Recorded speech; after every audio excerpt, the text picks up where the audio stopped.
하나님의 말씀 출애굽기 20장 1절 2절입니다. 다 같이 봉독하겠습니다. 시작. 하나님께서 이 모든 것을 일러 말씀하셨다. 나는 너를 이집트 땅 곧 종살이하던 집에서 인도하여낸 여호와 내 하나님이다. 네. 오늘은 둘째 주 교리 수요일문답 공부하는 날입니다. 오늘 여러분들 그 율법과 십계명 서문 다 받으셨어요? 네. 자, 오늘은 그 율법과 십계명 서문에 대해서 하겠습니다. 율법에 대해서 율법이 왜 필요한 것인가 그거 하고, 그다음에 십계명 서문, 오늘 본문 읽은 나는 너를 이집트 땅 그 종살이하던 집에서 인도하여낸 여호와 내 하나님이다. 이게 십계명 서문입니다. 프롤로그, 그러니까 책을 쓸 때 전문해가지고 이렇게 나오잖아요. 그리고 이제 십계명이 시작이 되죠. 출애굽기 20장 3절부터 너는 내 앞에 다른 신들을 두지 마라. 너는 우상을 만들지 마라. 또 여호와 이름을 망령되이 일컫지 마라. 안식일 기억하여 거룩히 지켜라. 내 부모를 공경하라. 살인하지 마라. 간음하지 마라. 해서 쭉 십계명이 나옵니다. 그 십계명을 하나님께서 모세를 시내산에서 모세를 부르셔서 십계명 돌판, 하나님께서 친히 준비하신 그 돌판 위에다가 친히 하나님께서 이 십계명을 기록하시는데, 그 기록하시기 전에 하나님께서 뭐라고 말씀하시고 이 모세에게 십계명을 말씀하시면서 돌판에다가 기록을 하게 되느냐 하면은, 나는 너를 이집트 땅 곧 종살이하던 집에서 인도하여낸 여호와 내 하나님이다. 그렇게 말씀하십니다. 이 얘기의 이 전문의 핵심이 무엇일까? 왜 이 얘기를 하셨을까 하는 것에 대해서 오늘 배우는 것입니다. 그리고 우리가 십계명 하면은 무거운 짐으로 생각을 합니다. 율법으로. 그래서 이 하나님께서 우리에게 주신 이 율법이 우리에게 그 걸림돌이 되고, 또 우리에게 무거운 짐이 되고, 또 우리가 이 율법으로 인해서 참 죄를 인식하게 되고, 또 그것 때문에 오히려 자유함을 느끼기보다는 어떻게 보면은 죄를 지으면 벌 받을까 두려운 마음에서 이 율법을 바라보게 되기 때문에, 사실은 우리가 그리스도의 보혈의 공로로 인해서 율법으로부터 자유함을 얻게 됐고 해방됐어요. 우리는 해방됐고, 율법과 무관하게 우리는 그리스도의 피로 인해서 구원받게 됐음에도 불구하고 도대체 우리에게 이 율법은 어떤 의미를 갖고 있는지, 그것이 또 혼동이 될 경우가 있어요. 또 십계명은 또 지키라고 하는데, 이 부분에 대해서 십계명은 율법의 핵심이거든요. 구약은 우리 그 예수께서도 마태복음 5장 17절에도 말씀하셨지만은, 내가 율법이나 선지자들을 폐하여 온 줄로 생각지 마라.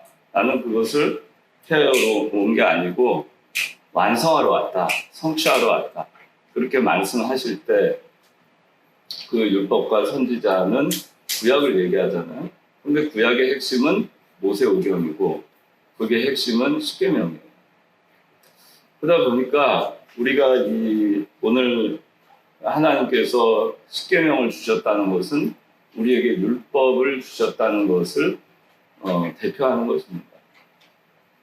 구약 성서를 우리에게 주셨고, 구약은 율법과 선지자로 표현이 돼요. 율법과 선지자를 신약에서 예수님께서 그 산에서 기도하실 때 모세, 엘리야 이렇게 나타나잖아요. 성경의 구약의 두 대표, 율법의 대표 모세오경의 대표 모세, 그리고 선지자의 대표 엘리야, 그렇게 해서 나오잖아요. 그래서 하나님께서 우리에게 십계명을 주셨어요. 그 얘기는 우리에게 율법을 주셨다는 겁니다. 그런데 우리는 율법과 무관한 것 같은데 무관하지 않아요. 그게 굉장히 항상 우리에게는 혼동이 되는 이슈입니다. 우리는 율법으로부터 분명히 해방되었다라고 얘기하는데 여전히 우리는 율법을 지켜야만 할 것 같아요. 또 지켜야 하죠. 그것에 대해서 우리가 그 갈등을 겪기도 합니다. 복음과 율법에 대해서 혼동하기도 해요. 복음이 있기 때문에 우리는 율법과 무관하게 구원을 받는다. 그렇다고 해서 율법이 그러면은 불필요한 것이냐? 율법과 무관하게 구원을 받는 거니까 율법은 불필요한 것이냐? 그런데 그렇지 않다라고 우리는 알고 있죠. 그럼 율법을 지켜야 하는가? 그렇습니다. 지켜야 합니다. 그런데 그 율법을 지킴으로 인해서 우리가 구원받는 것은 아니죠. 거기서 이제 우리가 이해를 시작할 수 있어요. 율법을 지킴으로 인해서 구원을 받는 게 아니고 복음을 믿음으로 인해서 우리는 하나님의 은혜 언약 가운데에서 구원을 받는 것이고 하나님의 은혜 언약 가운데에서 구원을 받은 이미 구원받은 구속된 그런 백성이 백성에게 있어서 이 율법은 어떤 의미를 갖느냐? 이 율법을 지켜야 구원을 받는 그 구원의 효력으로서는 아무런 의미가 없지만 그러나 구원받은 백성으로서 하나님께서 우리에게 가르쳐 주신 그 율법은 여전히 유효하게 지켜야 하고 그러면 구원과 상관없는 이 율법을 지킴으로써 우리에게 얻게 되는 것은 무엇인가? 그거는 구원과는 무관한 것이고 우리가 자라나느냐 안 자라나느냐 하는 것과만 관련이 있는 거예요. 그래서 여러분들이 그 부분을 정확하게 이 율법과 복음과의 관계를 정확하게 이해하고 오늘 하나님께서 율법과 십계명을 주셨는데 이 율법과 십계명에 대해서 여러분들이 정확하게 하나님께서 왜 주셨는가를 의미를 알고 오늘 이 시간에 앞으로는 이 시간 지나고 나서 그런 것들에 대해서 혼동이 없어지만 하는 바람입니다. 여기 2절 한번 다 같이 이제 제가 지금 설명을 한 거를 토대로 해서 다시 한번 주의를 기울여서 봉독해 보겠습니다. 20장 2절 시작. 나는 너를 이집트 땅 곧 종살이하던 집에서 인도하여 낸 여호와 내 하나님이다. 자, 하나님께서 뭘 말씀하시느냐? 나는 여호와 하나님이죠. 너를 택한 백성이죠. 이집트 땅 곧 종살이하던 집에서 인도하여 낸 거죠. 인도했죠. 이 십계명을 하나님이 주실 때는 이미 이스라엘 백성들은 출애굽이 완료됐죠. 그죠? 그거 다 알고 있죠? 출애굽이 완료가 됐습니다. 홍해를 건넜습니다. 세례를 다 함께 받았어요. 그래서 이제 구속함을 받았어요. 구원받은 백성입니다. 구원받았어요, 이미. 나오기 전에 뭐 했죠? 마지막 재앙 내리던 날 6월절 어린 양의 피를 문설주와 인방에 바르고 그 문설주와 인방에 바른 그 집 안에 들어가 있었던 가족의 장자의 생명은 다 건지움을 받았고 그렇지 아니한 집의 장자들은 그 기르는 육축 새끼까지도 다 첫 솥사는 다 죽임을 당했어요. 이들이 오늘 여기 본문에 인도하여 낸이라는 말에는 구원해냈다는 얘기입니다. 구원해내는 과정에서 이스라엘 백성들이 한 것이 사실은 없어요. 그들의 의로 구원받은 것도 아니고 하나님의 약속에 의해서 구원된 것입니다. 430년 후에 아브라함에게 약속하신 것 같이 430년 후에 내가 애굽에서 나올 것이다. 그리고 가나안으로 들어갈 것이다. 하나님께서 하신 그 약속을 하나님께서 신이 행하시면서 이스라엘 백성들에게 자 어떻게 구원받게 해주셨느냐? 6월절 어린 양의 피, 6월절 양의 피, 그 다음에 홍해를 건너물 통해서 세례를 주심으로 그들을 구원하셨어요. 이미 구원받았어요. 그래서 여기 지금 핵심은 뭐냐면은 내가 너를 인도하여 낸 여호와다 그런 얘기예요. 내가 너를 인도하여낸 여호와 내 하나님이다. 그런 얘기예요. 그런데 어디서 인도했느냐? 이집트 땅, 종살이하던 집에서 인도했다. 죄악 가운데에서 인도했다. 사망 가운데에서 인도했다. 소망이 없던 가운데에서 인도했다. 이제 너를 구속하였다. 살려냈다. 그게 나 여호와다. 내 하나님. 그렇게 얘기하시는 거예요. 그러면 이 말씀 전문이 왜 중요하냐? 인도하여 낸 여호와, 인도해낸 다음에 그 다음에 제1은 너는 내 앞에 다른 신들을 두지 마라. 이렇게 했어요. 인도해내기 전에 애굽에 있을 때 이들에게 십계명을 주면서 너희들 이 십계명을 지켜라. 그래야 너희들 애굽에서 인도하여 냄을 받을 것이다가 아니에요. 하나님이 이스라엘 백성들을 구원해내신 다음에 이미 구원해내신 다음에 주신 것이 뭐냐? 그게 십계명이라는 얘기예요. 그래서 오늘날 우리에게도 마찬가지예요. 하나님이 십계명을 주신 것은 이 십계명을 통해서 우리에게 올가미를 씌우고 이 십계명을 지켜야만이 하나님한테 복을 받고 구원을 받게 하시려고 우리에게 주신 것이 아니라는 얘기예요. 구원은 이미 해냈어요. 여러분들 다 구원 받았잖아요. 이스라엘 백성들 구원해낸 다음에 십계명 주신 것 같이 구원받은 백성에게 주신 것이 십계명입니다. 바로 여러분들에게 주신 것이 십계명입니다. 이미 구원받은 자들에게 이제 십계명을 지키라고 하시는 것입니다. 십계명을 지킴으로써 우리가 얻을 수 있는 것이 무엇이냐? 하나님의 사랑을 알 수 있어요. 십계명의 본질이 뭐냐? 사랑이죠. 다 알잖아요. 하나님을 사랑하는 것, 내 이웃을 내 몸과 같이 사랑하는 것. 거기에서 이 십계명이 출발하죠. 하나님의 본질이 뭐예요? 하나님의 본질이 사랑입니다. 하나님의 본질이신 사랑에서 출발하신 것이 십계명이고 그 십계명은 하나님을 사랑하고 이웃을 사랑하라는 것입니다. 누가? 구원받은 너희들 구원받았다. 이제 구원받은 너희들이 너희를 구원하신 그 그리스도, 그 하나님을 사랑하고 그리고 그리스도의 형상대로 지원받은 내 이웃을 이 몸과 같이 사랑하면서 이 세상에 있을 동안 살고 그 다음에 하늘나라 가면 영원토록 하나님을 사랑하고 형제자매를 사랑하면서 살아라. 그게 십계명의 정신이에요.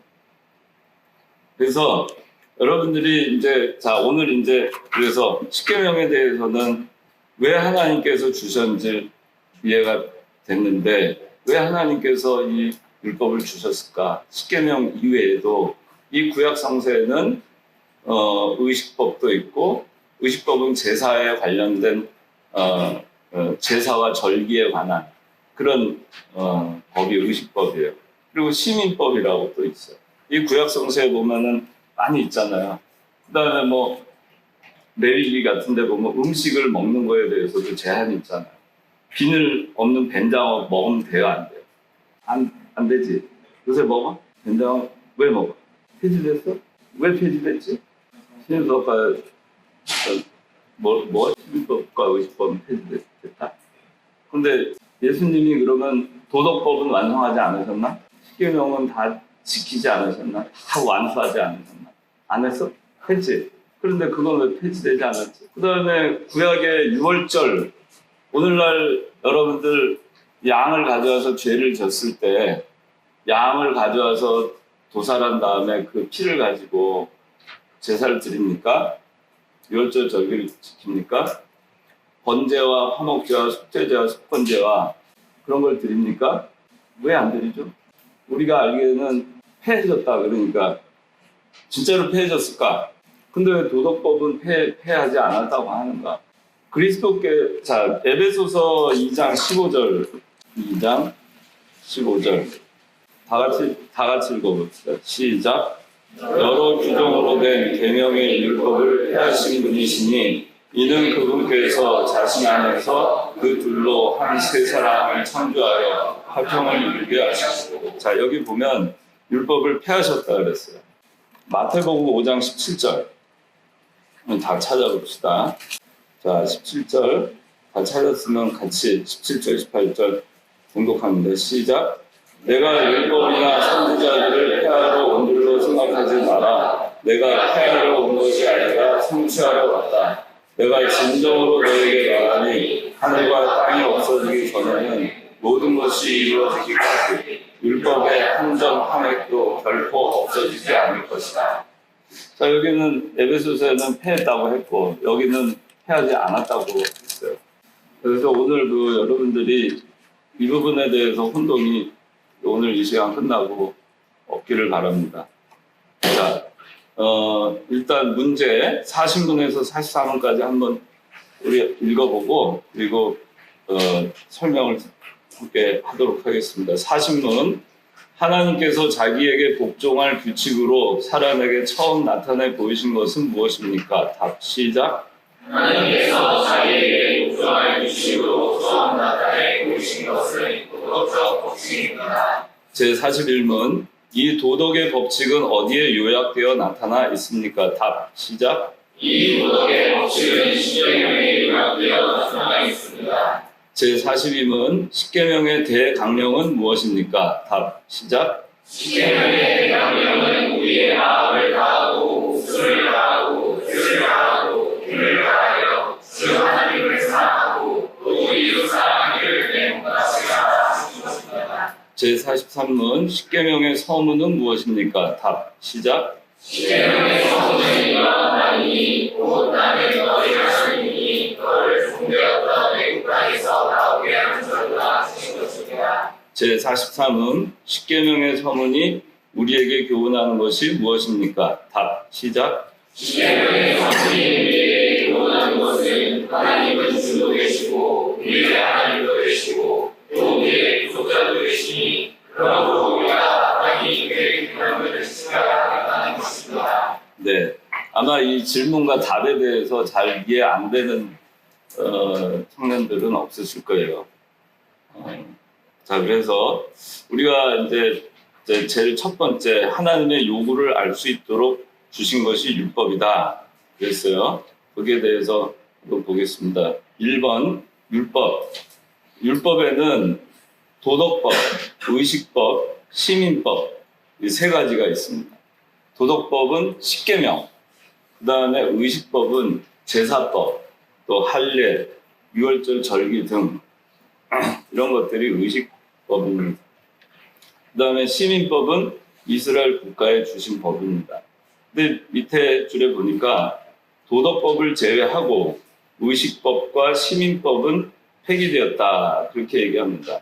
자, 골로새서 2장 한번 찾아봅시다. 골로새서 2장 14절 중요한 성경 구절이니까 14절에서 17절까지 다 같이 읽어보겠습니다. 시작. 하나님께서는 우리를 거슬러 대적하는 긴 문서를 지워버리시고 또 그것을 십자가에 못 박아 없애버리셨다. 그분께서 십자가로 통치들과 권세들을 격화시켜 밝히 드러내며 수치를 당하게 하시고 승리하셨다. 그러므로 너희는 먹고 마시는 일이나 절기나 초하루 제사나 안식일 문제로 아무도 너희를 혼자하지 못하게 하였다. 이런 것들은 장차 올 것들의 그림자일 뿐이며 그 실체는 그리스도께 속해 있다. 여기서 지금 골로새서 2장 14절에서 16절, 17절까지 나와 있는 것은 율법은 폐기되었다. 그 얘기를 하고 있어요. 근데 율법은 폐기되었다. 자, 14절에 보니까 우리를 거슬러 대적하는 빚 문서를 지워버리시고 또 그것을 십자가에 못 박아 없애버리셨다. 그랬어요. 그 다음에 16절에 그러므로 너희는 먹고 마시는 일이나 절기나 초하루 제사나 안식일 문제로 아무도 너희를 판단하지 못하게 하여라. 이런 것들은 장차 올 것들의 그림자일 뿐이며 그 실체는 그리스도께 속해 있다. 그림자였었다는 얘기예요. 그림자. 실체는 그리스도. 여러분들이 다 잘 알고 있는 얘기예요. 실체는 그리스도예요. 그러면 자, 의식법 보세요. 제사법. 의식법에 해당되는 거. 대표적으로 제사법 우리 봅시다. 또 유월절 절기 같은 거. 예수 그리스도 매일같이 우리가 그 옛날에 이스라엘 백성들은 매일같이 번제를 드렸어요. 그 성막을 그들의 진영의 한가운데다 두고 매일같이 피를 흘리는 제사를 드렸어요. 근데 히브리서에는 그 매일같이 드리는 피로는 너희의 죄를 온전케 회개케 할 수 없다 그렇게 말하고 있어요. 이게 뭐냐면은 반복해서 우리가 매일매일 드리는 거를 가지고 그걸로 우리 죄가 완전히 맑아질 수 없다. 그런데 율법은 뭐죠? 제사 의식법은 그걸 드려야 해요. 그걸 드려야만 하죠. 왜 그걸 드리라고 했을까? 그림자니까. 그 의식 자체의 형식, 그 형식과 유월절 어린 양의 피를 드리거나 아니면 매일 피 흘리는 제사를 드리는 그 제사의 형식을 통해서 거기에 어떤 기능이 있었냐면 죄 사하는 기능이 있었어요. 죄 없는 어린 양이 대신 대속하는 그 기능이 있었죠. 그 기능을 통해서 우리가 뭐를 바라볼 수 있게 했냐면은 오실 그리스도를 바라보게 했죠.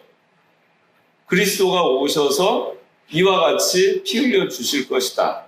그리스도가 네 피를 너 대신 피를 흘려 주실 것이다. 그것을 계속해서 구약에서 제사와 의식을 통해서 가르쳐 준 거예요. 그래서 이 구약 성서를 볼 때에는 우리가 구속사적으로 보라고 하잖아. 이걸 그냥 역사책으로 구약을 보면 절대 안 되고 구약에 있는 모든 내용들이 오실 그리스도에 대한 예표를 어떻게 표현하고 있느냐, 오실 그리스도의 그림자로서 어떻게 구약성서에 묘사되어 있는가, 그거를 보고 구약성서를 봐야지. 그래야지 그 정점에 활용점정을 찍은 위치가 그리스도께서 이 세상에 오셔서 십자가에 못 박혀 죽으신 거예요. 그러니까 그리스도가 어떻게 했어요? 마지막 제물이 되셔서 의식법에 있어서는 실제로 그 의식을 행하셨죠. 형식을 다 행하셨죠. 그 형식을 그대로 빌어서 자기 스스로 어린 양이 되시고 제사장이 되시고 그렇게 해서 제물이 되셨죠. 그렇죠. 유월절 어린 양이 되셨죠. 직접 되셨는데 그러면 예수 그리스도께서 그렇게 단번에 드리신 그 제사가 그걸로 완벽하지 못하기 때문에 더해서 반복해서 제사를 드려야 되느냐? 그렇지 않은 거죠. 그걸로 끝난 거예요. 제사를 구약의 의식적인 제사를 드리던 그 모든 형식은 이제 그리스도께서 그 구약의 의식법을 그걸 완성했다고 하는 거예요. 영어로는 fulfill이라고 해요. 그러니까 완벽하게 충족한 거예요. 완성이라고 하는 게 뭐가 잘 안 돼 있는 거를 하나하나 만들어가지고 뭔가 이렇게 이루어내는 그런 완성이 아니라 어떤 것이 딱 정해져 있는데 그 안에 완벽하게 채워넣는 거예요. 그게 fulfill이에요. 그래서 킹제임스에 보면 fulfill로 나와요. 완성하셨다. 그러니까 뭐냐면은 그리스도로 이미 충족하다 이거예요. 그 의식법을 지키신 실제로 의식법의 그 형식을 그대로 빌어서 제물이 되신 그리스도가 이미 구약의 의식법을 충족시키신 거예요. 그래서 완성이 됐죠. 그래서 더 이상 그 형식이나 그 기능이 필요해요? 형식이 필요해요? 필요 없어요. 그래서 그런 면에서 이 율법이 폐지됐다라고 얘기하는 거예요. 그 의식법은 그래서 형식과 기능 면에서 폐지된 거예요. 폐지됐지만 구약 시대에 수많은 사람들이 제사를 드리면서 그거를 통해서 그리스도의 모형을 보고 오실 그리스도를 대망하고 했던 그 정신은 살아있죠. 그 복음은 살아있죠. 그 속에 이면에 있던 그 본질, 그 정신, 그건 그대로 남아있죠. 그래서 율법은 폐지된 것이 아니라는 거예요. 이해돼요? 폐지되었지만 폐지된 것이 아니다. 형식과 모형, 그 다음에 기능, 그런 것들은 다 폐지됐어요. 그 다음에 시민법. 구약의 이 이스라엘 백성들의 시민법의 핵심은 이방인과 선민을 나누는 거예요. 그래서 이방인과 결혼도 하지 마라. 뭐 하는 그 시민법이 나오죠. 나라를 어떻게 다스려라. 도피성을 어떻게 만들어라. 구역을 어떻게 나눠라. 그래서 재판은 어떻게 해라. 그 많은 시민법이 나오잖아요. 근데 그 시민법의 핵심은 뭐냐면은 이방과 선민을 나누는 거예요. 그런데 그리스도께서 오셔서 이방과 선민 가운데, 이방인과 선민 가운데 이 형식적인, 아까 얘기한 외형적인 그 구분을 없애놓으셨죠. 없앴죠. 오늘날 우리가 이방인이죠. 이방인이잖아요. 이스라엘 백성 아니잖아요. 그 경계선을 허무셨어요. 이방인인 우리를 그리스도 하나님 앞으로 옮겨놓도록 화목하게 하신 분이 그리스도예요.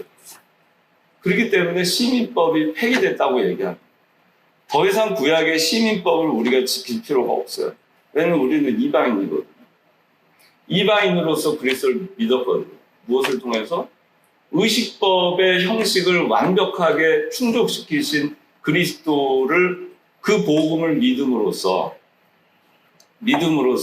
우리는 이방인이었지만 육신적 혈통으로는, 그러나 복음 안에서 아브라함의 혈통 안에 들어있는 아브라함의 후손이 됐고 더 이상 이방인이 아닌 거죠. 그러니까 시민법은, 형식적인 시민법은 폐기된 거예요. 그러나 시민법의 그 정신 남아있죠. 오늘날도 이방인과 결혼하지 마라. 그러면은 오늘날 이방인과 결혼하지 말라 그러니까 한국 사람은 중국 사람하고 결혼하면 안 돼요? 저쪽 미국 사람하고 결혼하면 안 돼요? 그게 아니에요. 그게 아니죠.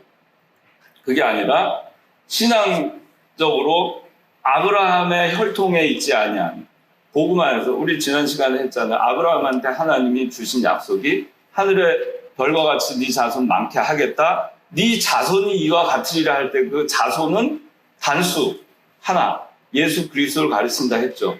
그 얘기는 그리스도를 통해서 네 자손이 복음의 씨앗이 자녀가 이렇게 많아질 거다. 이미 하나님이 아브라함한테 그 약속을 하실 때에는 이방과의 경계를 없애버리신 거예요. 그 복음 안에. 그렇잖아요. 아브라함하고 약속하신 그 약속의 말씀, 내 후손이 이와 같으리라. 거기에는 그리스도를 통해서 네 후손이 하늘의 별과 같이 복음을 통해서 이와 같이 많을 것이다. 그 얘기의 의미가 뭐예요? 결국에는 복음을 통해서 아브라함의 후손이 되는 것이지 혈통으로 되는 것이 아니다.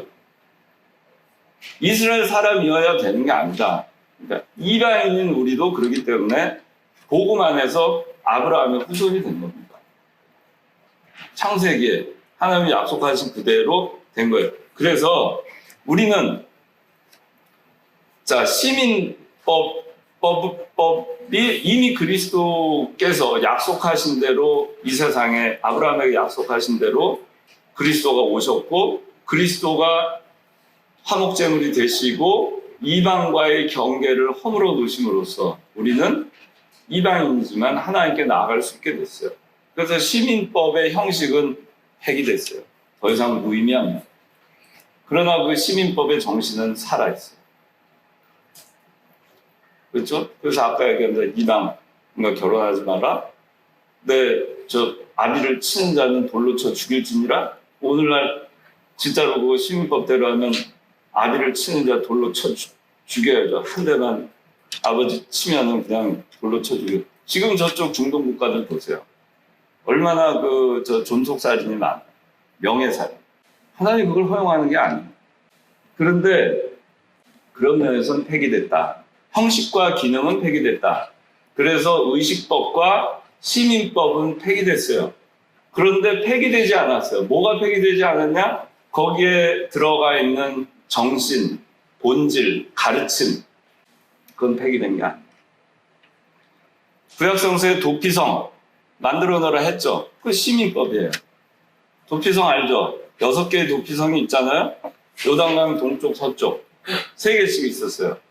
그 도피성에 무지 중에 죄를 지은 사람이 도망 들어가서 도피성에 들어가 있으면 살 수 있었죠. 언제 그 사람이 자유함을 얻어요? 일단은 도피성 들어가서 목숨을 건졌어요. 언제 그 사람이 자유함을 얻어요? 그 도피성에 있는 대제사장이 죽는 날 그 사람이 자유함을. 왜 대제사장이 죽는데 그 사람이 자유인이 되는가? 이해가 안 되지만, 그러나 대제사장은 그리스도의 상징이고, 그리스도가 그 도피성에 숨어있는 수많은 죄인들의 죄를 감당하고 죽은 걸로 그림자로, 예표로, 그리스도의 예표로 보여준 거예요. 그러니까 오늘날 도피성 안 만들어도 되죠.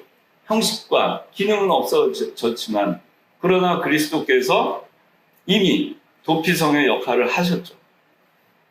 십자가 못 박에 죽으셨죠. 그렇기 때문에 오늘날 우리는 그 형식과 기능은 폐기됐고 그걸 따라서 하지 않지만 그리스도를 믿기만 하면은 우리는 되는 거예요. 그리고 오늘날도 그 도피성의 정신을 그대로 이어서 가는 겁니다. 도덕법 이제 하나 남았잖아요. 도덕법은 10계명입니다. 이 도덕법이 도덕법에 형식과 기능이 있어요. 여러분, 도덕법에 어떤 형식이 있어요? 도덕법을 지킴에 있어서 어떤 형식이 정해져 있나요? 여기 그 10계명에 부모를 공경하는데 어떤 제사법처럼 뭐 옷은 어떻게 입고 뭐 양을 어떻게 각을 띄고 하는 거 다 있나요? 공경을 함에 있어서 어떤 칠수가 정해져 있고 그런 게 있나요? 없어요. 왜? 도덕법이기 때문에. 도덕법에는 형식과 기능이 없습니다. 그렇기 때문에 이것은 폐지될 것이 없어요. 그래서 도덕법은 그대로 유효한 것입니다. 도덕법을 폐지됐다고 얘기하지 않아요. 그래서 예수님께서 이 에베소서 2장 15절에 나와 있는 이 폐지되었다고 하는 것은 의식법과 시민법에 있어서의 그 형식과 기능이 폐지되었다는 것이지 그 정신이 폐지되었다는 것은 아니다 하는 것이며, 마태복음 5장 17절에 그리스도께서 내가 율법이나 선지자들을 폐하러 온 줄로 생각하지 마라, 내가 폐하러 온 것이 아니라 성취하러 왔다 하셨을 때 이 폐한 것이 아니다 하시는 이 말씀은 도덕법인 10계명과 그 다음에 의식법과 시민법의 그 정신은 그대로 유효하고 살아있다, 폐지되지 않았다, 그걸 말씀하시는 거예요. 예수님이 오신 다음에 도덕법을 예수님께서 다 준수하셨어요. 모든 율법을 일정 일획도 예수님 준수하지 않으신 게 없었어요. 그래서 대행할 때 대행 그러잖아요. 그리스도께서 대신 다 행하셨어요. 의를 이루셨어요. 의를 대신 이루셨어요. 우리의 죄는 다 전가받으시고 대신 모든 의를 다 이루심으로써, 모든 율법을 다 행하심으로써, 모든 10계명을 다 행하심으로써 예수님은 의이신데 그 의가 우리에게 전가가 됐죠. 그래서 우리가 모라칭함을 받게 됐어요. 네? 하나님의 아들이라 칭함을 받게 됐고, 또 우리가 그 전에는 죄 가운데서 정죄, 율법에 의해서 정죄함을 받아요. 법이 있으니까 정죄를 받는 거예요. 그런데 법에 따라서 어떻게 됐어요? 다시 칭의함을 입었어요. 그렇죠? 우리가 칭의는 법정적 선언이라고 얘기하죠. 그래서 법에 따라서 다시 의롭다 칭함을 받은 겁니다. 예수님께서 도덕법을 다 풀필 하심으로써 그 우리에게 얻게 된 것이 무엇이냐면은 우리는 의롭다 칭함을 받은 거예요. 우리는 의인이 됐어요. 그렇죠? 법적으로 우리는 의인이 됐어요. 우리 중생했어요. 그런데 그렇다고 해서 자, 형식과 기능이 없는 그 도덕법이 폐기된 것이냐? 그리스도께서 우리의 의를 대신 다 이루셨으므로 우리는 이제 불의하게 살아도 되느냐? 불의하게 살아도 되느냐? 불의하게 살아도 돼요. 그래도 구원과는 상관이 없어요. 구원과 상관이 없어요. 구원은 받아요. 그러나 불의하게 살 때 우리의 구원은 이루어질 수가 없어요. 우리가 늘 구원을 이루어가라, 자라나라, 그리스도의 장성한 분량에 이루어가라. 하늘나라에 큰 자와 작은 자가 있다. 큰 자가 되자. 불 가운데 구원받은 자 되지 말자. 벌거벗은 구원받은 자 되지 말자. 부끄러운 구원받은 자 되지 말자.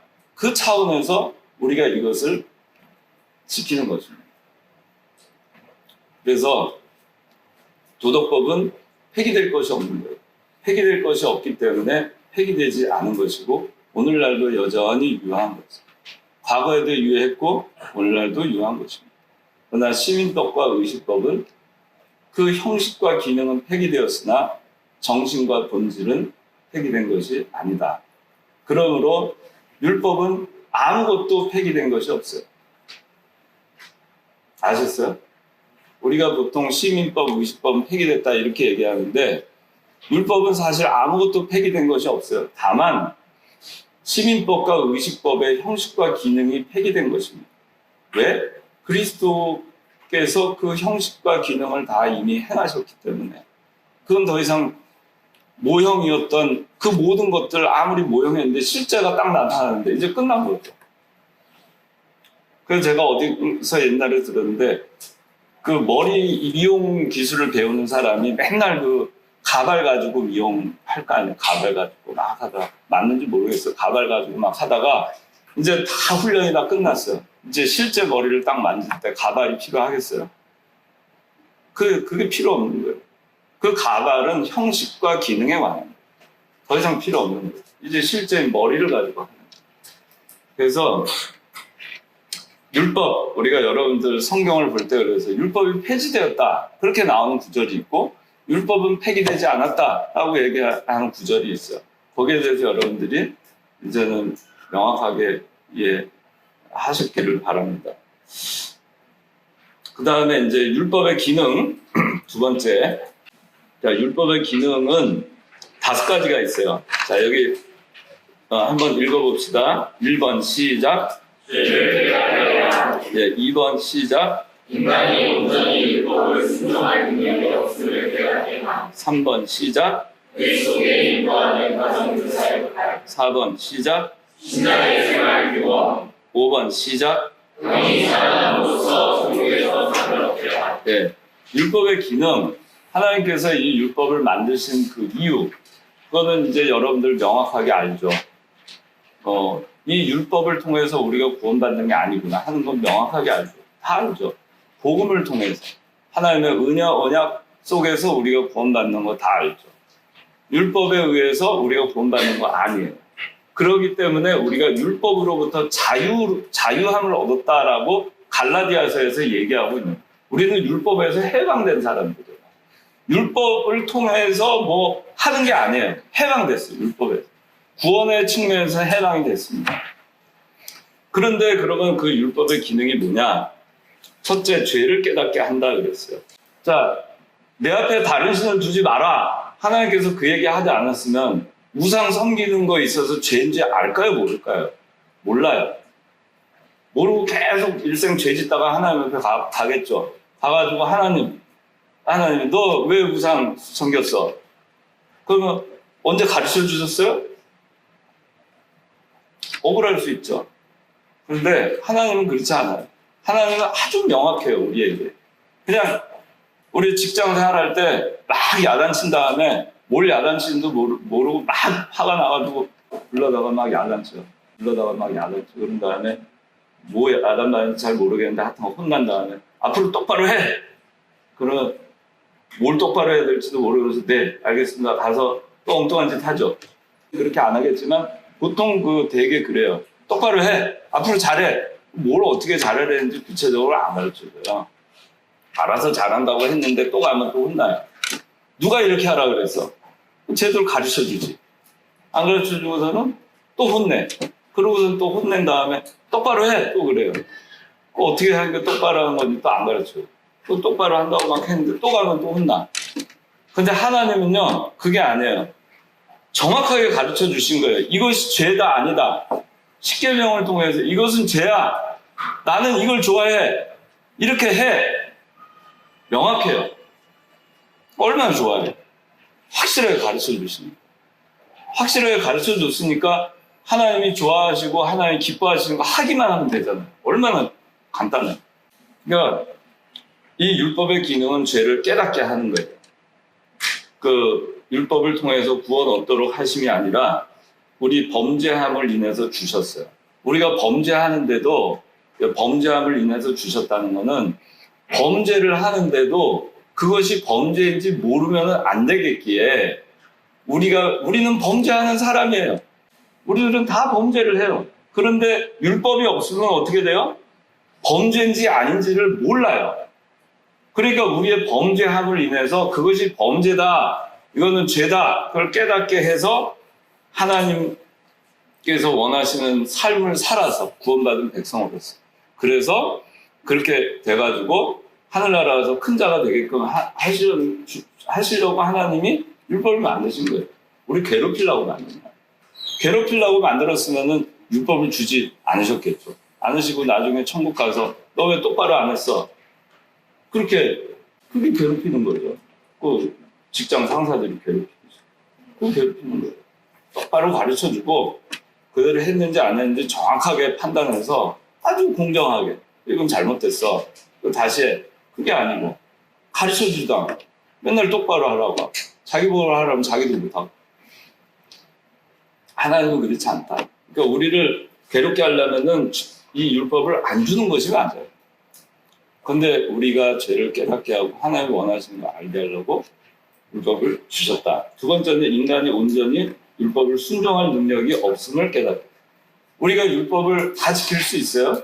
율법을 주신 걸 보니까 우리가 얼마나 죄인이고 부패한가 알잖아요.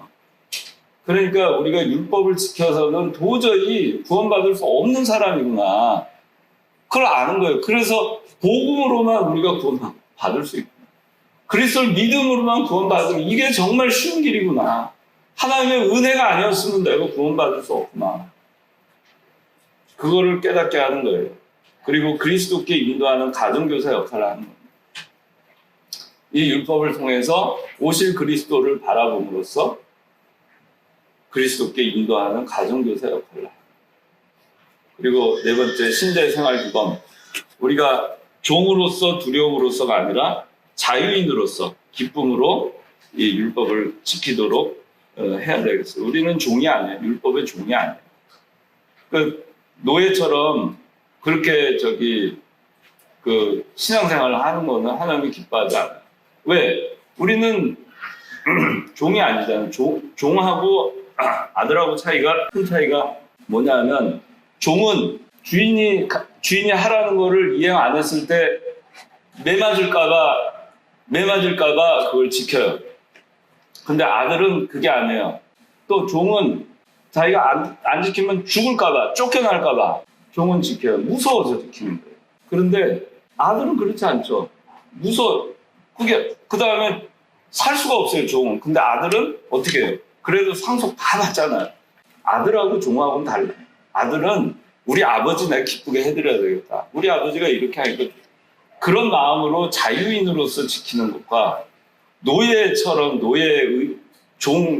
의식에 의해서 지키는 것과 천양지차예요. 그래서 여러분들이 이 성경 말씀을 지킬 때 그거를 내가 막 힘들어가지고 지킨다 그러면은 그건 노예 근성을 버리지 않은 거예요. 하나님을 주인으로 생각하는 거예요. 말하자면 그러니까 나는 종이고 노예고 하나님은 주인이에요. 그런데 그렇지 않죠. 탕자가 돌아왔을 때 아버지가 탕자는 나를 종 중에 하나로 삼아주소서. 아버지 아니야. 아들로 삼아줬잖아요. 그러면 아들의 신분에 맞게 해야죠. 여전히 노예 근성을 버리지 못하고 있으면 안 된다는 거예요. 그 다음에 다섯 번째는 하나님의 뜻을 순복해서, 말씀을 순복해서 영이 자라남으로 천국에서 상을 얻게 하는 겁니다. 오늘 이 설명을 하다 보니까 시간이 너무 많이 갔어요. 그래서 오늘은 1번하고 2번만 해야 되겠어요. 셀 모임 할 때도 1번하고 2번, 3번까지만 하고 마실게요. 3번이 6번이니까. 자, 3번. 율법에 대한 비성경적 사고가 두 가지가 있어요.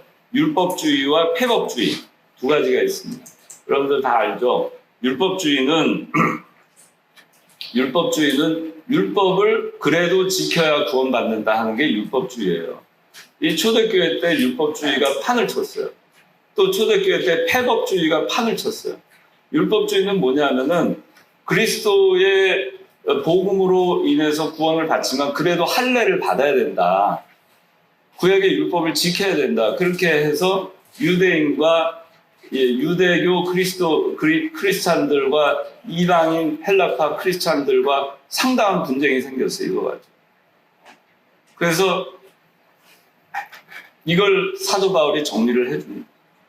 할례를 받지 않아도 된다. 이거예요. 할례가 먼저냐, 하나님의 약속이 먼저냐, 하나님의 은혜가. 아브라함한테 그러면서 아브라함 얘기를 해요. 아브라함한테 그 하나님이 할례를 행하라고 말하신 것이 먼저였느냐, 아니면은 네 자손이 하늘에 묵별과 같이 많게 하겠다고 은혜 언약으로 약속하신 게 먼저냐 물어봐요. 어느 게 먼저예요? 할례 예식을 행한 거 명령하신 것보다 약속하신 게 먼저예요. 은혜. 그래서 앞에 온 그 은혜 언약이 그 나중에 온 할례라고 하는 그 율법에 의해서 폐기될 수 없다. 그렇게 설명을 합니다. 사도가. 근데 그런 게 많았어요. 할례를. 그 오늘날도 아주 율법적으로 신앙생활을 하려고 하는 사람들 있잖아요. 그 은혜를 생각하지 않고 그건 잘못된 거예요. 기쁨으로 신앙생활하는 겁니다. 여러분들이 신앙생활하는데 저 사람 우리 창원교인들 보고 율법주의자 같아. 만약에 여러분들이 그런 얘기를 들으면은 우리가 반성할 게 뭔가 있는가 생각해 봐야 돼요. 정말 그리스도의 복음 때문에, 은혜 때문에 기뻐서 내가 율법을 지키면 여러분들이 그 율법을 지키는 게 막 좋아가지고 막 하는 게 보일 거예요. 그런데 오늘도 교회 가야 돼. 아우 나 너네들하고 아우 나 저기 교회 신앙 이거 하면은 술 마시면은 큰일 나. 아우 나 저 뭐 내일 교회 안 가면 큰일 나. 그런 식으로 여러분들이 신앙생활을 하고 있기 때문에 혹시 그렇게 비친 게 아닌가 생각해요. 그러니까 율법주의자가 되면 안 돼요. 율법주의자 같은 모습으로 보여서도 안 돼요. 우리가. 그러니까 그래서 이 율법주의는 뭐냐면 율법을 지켜야 구원받는다. 또는 복음에다가 율법까지 지켜야 구원받는다. 그게 카톨릭이 그렇잖아요. 행위가 가미돼 있잖아요. 오늘날. 그래서 행위가 완벽하지 못하면 어디 가죠? 죽기 전에. 죽은 다음에. 어디 가요? 연옥으로 가죠. 그게 다 그래서 그런 거예요. 그러니까 율법주의는 잘못된 겁니다. 오직 복음으로만 우린 구원받는 거예요. 오직 복음으로. 그냥 천당은 따로 낭상이에요. 오직 복음으로만 구원받는 거고 율법을 우리가 지키냐 안 지키느냐는 자유인으로서 기쁨으로 이걸 지킴으로써 자라나서 하나님께 더 많은 그 복음 연료관을 받기 위해서 하는 거예요. 그 다음에 두 번째 폐법주의는 뭐냐면은 그리스도의 복음으로 해서 다 구원받았으니까 우리는 법 안 지켜도 십계명 안 지켜도 돼. 그 구약 시대에 그 영지주의자들이 그랬어요. 구약이 아니라 초대교회 때 영지주의자들. 노스틱스라고 해요. 노스틱스라고 하는 사람들이 영지주의였는데 그 사람들이 그랬어요. 또 에피큐로스 학파라고 있죠. 에피큐로스 쾌락주의자. 그게 다 그런 데에서 나온 거예요. 우리의 육신은 그냥 더러운 거야. 더러운 거예요. 원래 더러워. 그렇기 때문에 그냥 막 방탕하게 해도 우리는 구원받았기 때문에 방탕하게 하고 살아도 그냥 괜찮아. 그렇게 신앙생활했어요. 오늘날에도 여러분들 잘 아는 박옥수 목사님이라고 그분이 그런 분이에요. 그래서 폐법주의, 도덕법 안 지켜도 된다. 살인해도 되고 부모 공경 안 해도 되고 간음해도 되고 도적질해도 되고 그래도 다 천당 가니까 그렇게 살다가 가요. 나중에 예수님 재림하신 날 다 똑같이 부활하고 성화해서 그 영원한 천국의 영광스러운 삶을 사는 것인데 그렇게 얘기를 해요. 그거 아주 잘못된 거예요. 폐법주의. 오히려 예수님께서 뭐라 하셨냐면 더 강화하셨어요. 마태복음 5장 17절 이하에 쭉 여러분들 보시면 내가 1.1획도 이 저기 율법이 저기 이 세상 끝날까지 하나도 떨어지지 않을 것이다. 그렇게 얘기하시고 그 다음에 뭘 얘기하냐면은 살인하지 말라 하고 구약성서에 나와 있다. 십계명에 마태복음 5장 20절에 보면 그래 나와 있어요. 살인하지 말라라고 돼 있다. 그런데 내가 너희에게 말하노니 내 형제에 대해서 나가라 하는 자는 이미 살인한 자다. 이렇게 얘기해요. 그게 뭐예요?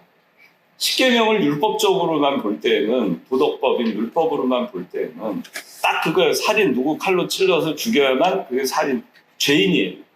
그런데 그 이외에는 아무리 남을 미워하고 말로 사람을 살인하고 말로 사람을 폭행하고 괴롭히고 아무 죄가 없는 거예요. 그건. 구약에 그렇게 살았어요. 근데 그리스도께서 그걸 확장시켜줬죠. 그게 아니다. 가늠이 뭐냐? 마음으로 음욕을 품으면 이미 그것이 가능한 거다. 실제로 가늠했다고 해서 그것만 가늠이 아니다. 예수님께서 그렇게 얘기합니다. 그래서 예수님께서 우리에게 얘기하신 이 도덕법에 대한 것은 우리가 겉으로 드러나는 것뿐만 아니라 우리가 내면에 있어서 정신적인 면에 있어서 영적인 면에 있어서 우리가 온전하기를 그리스도께서 바라시고 그걸 통해서 우리가 자라나서 하늘나라에 가서 많은 복을 받고 그렇게 하시는 것이 하나님의 뜻입니다. 그래서 자 십계명 성문에 대한 거하고 십계명 구성은 다음번에 하고 오늘 셀 모임 할 때도 그거는 다음에 나누도록 그렇게 하시기 바랍니다. 기도하겠습니다. 거룩하신 아버지 하나님 감사합니다. 오늘 율법에 대해서 저희가 함께 교리적으로 생각하고 또 말씀을 찾고 깨닫는 시간 갖게 해주신 거 감사합니다. 율법은 형식과 기능에 있어서는 폐기되었지만 그러나 그 율법은 살아있으며 아직도 그 율법 가운데 역사하시는 그 하나님의 그 가르침을 저희가 바로 깨달아서 율법의 본질을 저희가 바로 알고 본질이신 하나님께서 사랑이신 것 저희가 바로 알고 그 율법을 통해서 저희가 죄를 깨닫고 또 하나님께 더 가까이 나아가고 저희가 자라나는 데 저희가 이 율법이 저에게 기쁨이 되고 또 율법의 종노릇할 것이 아니라 하나님의 자녀된 자로서 자유인으로서 하나님의 아들로서 기쁨으로 구원받은 자로서 기쁨으로 율법을 저희가 지키는 우리 청년들 다 되게 해 주시옵소서. 예수님 이름으로 기도합니다. 아멘.